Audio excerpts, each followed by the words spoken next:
কোন পীরের শিখানো আল্লাহু আল্লাহু জিকির করার চাইতে রাসূলুল্লাহর শিখানো সুবহানাল্লাহ আলহামদুলিল্লাহ আল্লাহু আকবার এই জিকির বেশি করে করা উচিত।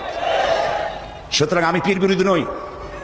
যারা হক্কানি আমি তাদের পক্ষে, আর যারা ব্যবসা করেন আমি তাদের বিপক্ষে। সুতরাং আপনাদেরকে শিরক এবং বেদাতের বিরুদ্ধে কথা বলতে হবে। গেরা শরীফ এটা কি?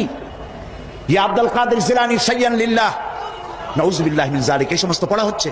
হযরত আব্দুল কাদের জিলানী রাহমাতুল্লাহ আলাইহির নামে দরুদ বানানো হয়েছে। এই মঞ্চে আমি বলেছিলাম, আজকে যদি বড় পীর সাহেব কুতুবে রব্বানী মাহবুবে সুবহানী শেখ মহিউদ্দিন আব্দুল কাদের জিলানী রাহমাতুল্লাহ আলাইহি বেঁচে থাকতেন, এই গেরা শরীফ যারা করে জুতা দিয়া মুখের উপরে তিনি পিটাতেন।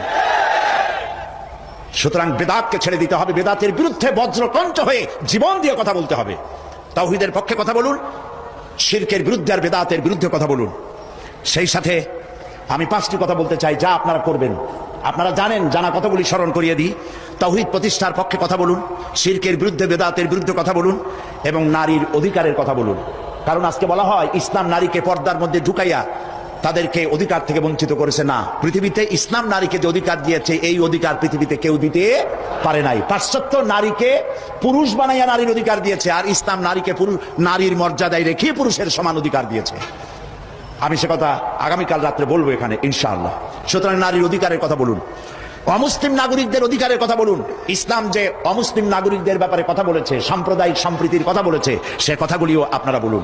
এবং নিজের জ্ঞানকে, এইসব কথা বলার জন্য নিজের জ্ঞানকে শানিত করতে হবে, নিজের জ্ঞানকে সমৃদ্ধ করতে হবে। কিতাবুত তাওহীদ পড়ুন, আকীদাতুত তাহাবিয়া পড়ুন। নিজের আকীদা কেমন হওয়া উচিত, রাসূলের প্রতি, সাহাবায়ে কিরামদের প্রতি এবং আল্লাহর ওয়াহদানিয়তের প্রতি, তার জাতের প্রতি আকীদা কেমন হওয়া উচিত, এসব কিতাবপত্র, হাদিস, কোরআন বেশি করে পড়ে মানুষের কাছে এই কথাগুলি আমরা যত বেশি বলতে পারবো ততই আমাদের জন্য কল্যাণ হবে।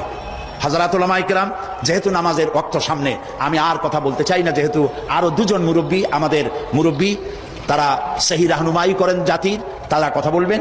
আমার বক্তব্য এখানে শেষ করছি এই কথা বলে, আসুন আমরা ঐক্যবদ্ধ হই, আসুন আমরা ঐক্যবদ্ধ হই। কেউ ঐক্যবদ্ধ হইলাম না, এটার কোনো দাম নাই। ঐক্যবদ্ধ হওয়ার জন্য আসুন তাওহীদের উপর ঐক্যবদ্ধ হই, খাতমে নবুয়তের আকীদার উপর ঐক্যবদ্ধ হই, শিরক এবং বেদাতের বিরুদ্ধে কথা বলি, একই সুরে বলি, একসাথে বলি, জীবনকে বাজি রেখে বলি। আল্লাহ তাআলা তৌফিক আমাদেরকে দান করুন। হাদা মা ইনদি ওয়াল ইলমু ইনদাল্লাহ আলাইহি তাওয়াক্কালতু ইলাইহি উনীব। ওয়াসসালামু আলাইকুম ওয়া রাহমাতুল্লাহি তাআলা ওয়া বারাকাতুহু।